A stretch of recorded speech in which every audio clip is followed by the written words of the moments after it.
Hello everybody and welcome to my 13th Excel 2010 VBA tutorial, and this tutorial is going to show you how to use if statements. So in the previous tutorial I showed you how to use Boolean variables. So if statements make use of a similar concept to Boolean variables in order to control your program flow. So I'm going to write a quick program and it's going to ask you a question. And then it's going to tell you whether you're right or wrong. So pay attention. So first of all, we want to ask the user a question. So we're going to give ourselves a dim answer as string.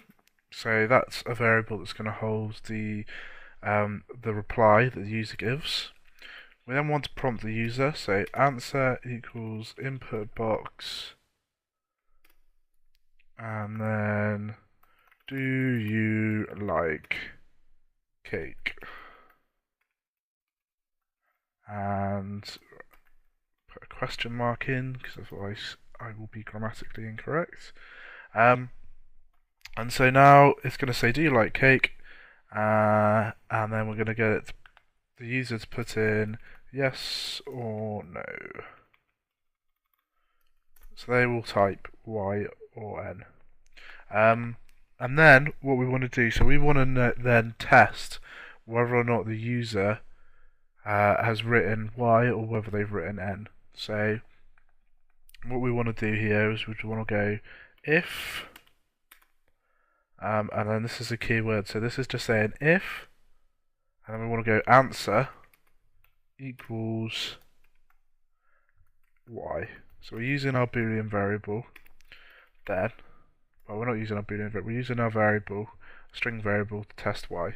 But we're using it in the same way as we use a Boolean. So we put in a Boolean statement, this is called, and it's going to test whether or not this is true or false. And then, once it's tested if it's true or false, it's going to run this code here, right up until we write end if. So this is a little code block. So anything in here, it's only going to run if Y equals yes, or if answer, the input that the user puts equals Y. And then we're going to put a message box, so message box, you may have plenty of cake then, smiley face.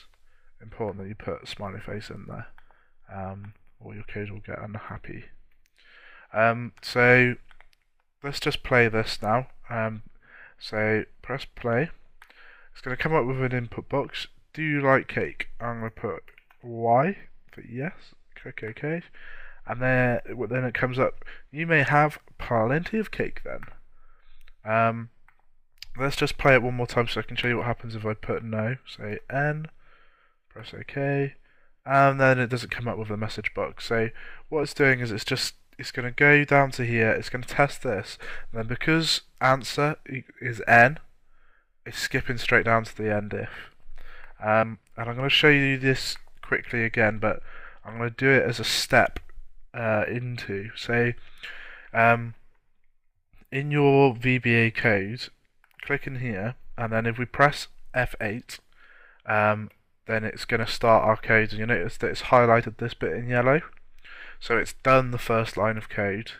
Press F8 again, and it's done this declaration, and now it's on this line of code.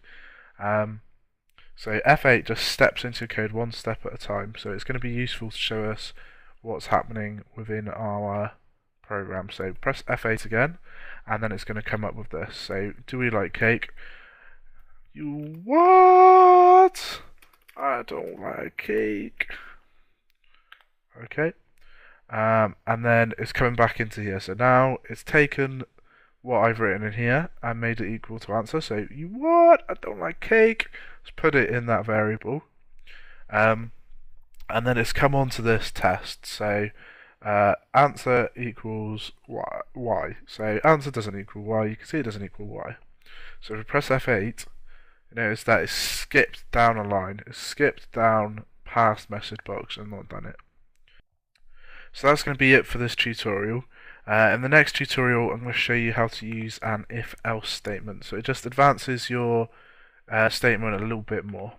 So thanks for listening, and I hope to catch you in the next tutorial.